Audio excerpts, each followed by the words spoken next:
Ukrainian forces successfully destroyed an enemy tank using a kamikaze ground drone equipped with an anti-tank mine.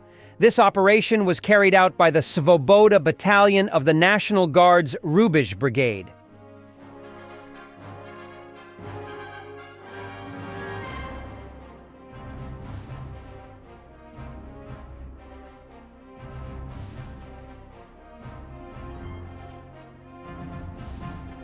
An intriguing detail has emerged in the case of Maxim Kuzmanov, the defector who hijacked a K-52 helicopter to Ukraine, as revealed by Russian blogger Fighter Bomber. In their hunt for someone to blame, the High Command dismissed 7 more individuals, including some highly experienced pilots, several of whom had no involvement in the incident whatsoever. A round of applause for their decision-making. Everyone remembers the story of the traitor Maxim Kuzmanov, whose betrayal led to the deaths of 2 crew members. Whether he killed them directly or facilitated it is irrelevant. The result is the same: 2 fewer military pilots. But in truth, the damage is even worse. 7 more people were removed, most of them experienced combat pilots and commanders. They weren't lost in battle but discarded, written off. And once again, it was the hands of bureaucrats, this time doctors, who executed this dark and dishonorable act. They needed scapegoats, and they found them. Neither service records, honors, nor achievements mattered. Among those dismissed was a political officer who had nothing to do with the incident. This officer spent most of his time in his Ka-52, participating in key battles like the Gostomel landing. Yet, when the time came, they told him, "You raised a traitor. You're out, dog." No one explained how he was supposed to mentor young soldiers from the cockpit of a helicopter. It's worth noting that during his service, this officer helped raise 4 heroes of Russia. But of course, credit for that goes to the higher-ups. Conveniently, no one has explained why the generals responsible for raising such flawed political officers and commanders weren't held accountable. Clearly, military education must prioritize teaching recruits what military life is truly about, filtering out those who don't belong before they cost the country its most skilled pilots. Perhaps the solution isn't to purge the ranks from the bottom, but from the top. More and more Russians travel to Moscow and enlist there for the higher payouts. But if you want to serve, you stay here, and I will send you by storm into the meat, where you will be just cannon fodder. Ibatulin Ruslan, born March 27, 1992, recorded a video on September 13, 2024, in which he said that he and 28 other servicemen signed a contract with the Ministry of Defense at a single selection point on Yablochkova Street, 5 in Moscow. Later, they were all sent to the Rostov region, where they fell into a trap that, according to them, many servicemen fall into, and which has become systemic. In Moscow, each of the servicemen was assigned to specific units for service. However, upon arrival in the settlement of Shakhty in the Rostov region, military units 29,325 and 28,328 refused to accept them, citing the absence of important documents in their files, including medical certificates. In addition, the head of the recruitment department of military unit 29,328 stated that they would be sent to assaults as cannon fodder. The single selection point, as well as the leadership, refused to make contact with the servicemen. The men asked to be sent back to Moscow to collect the necessary documents, but were refused. The fighters even offered to pay for the trip back themselves, but this was also rejected.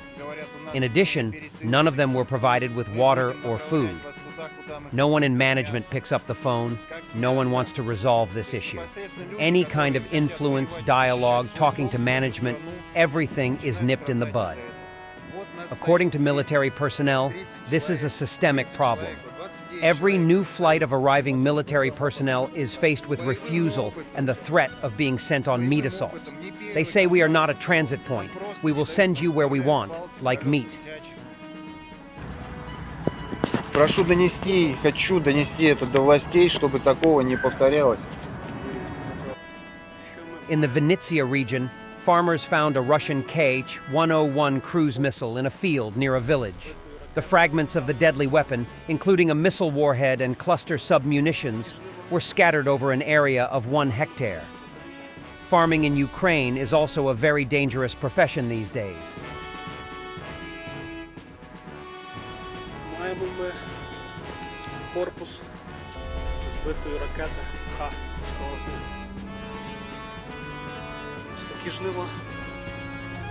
Маємо таке сьогодення, такі жнива.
Місце вибуху суббоєприпаса підірваного спецпідрозділом поліції, вибухотехнічною службою.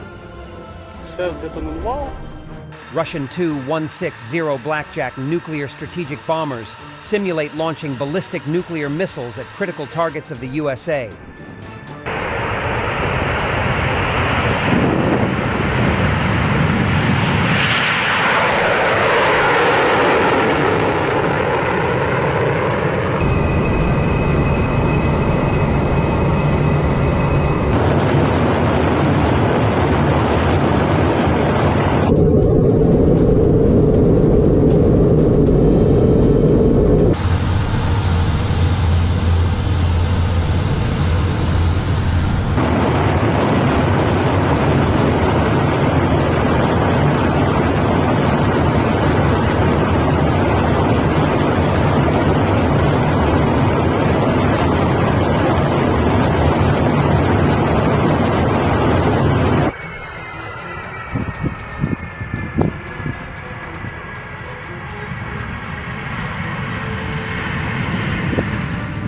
Unreal scenes from Poland.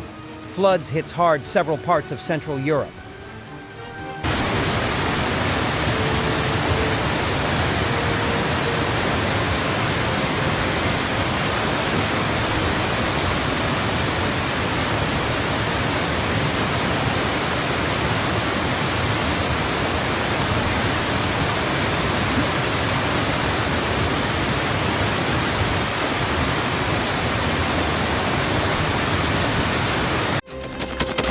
Thanks for watching, and don't forget to subscribe. Also, if you want to support Warthog Defense, please become our member and get early access to new videos, exclusive members-only videos, and become administrator in comment section. The membership link is in the description. Rescues every day. We had a guy last week at 6 rescues in 6 days. You know, he's doing the job every day.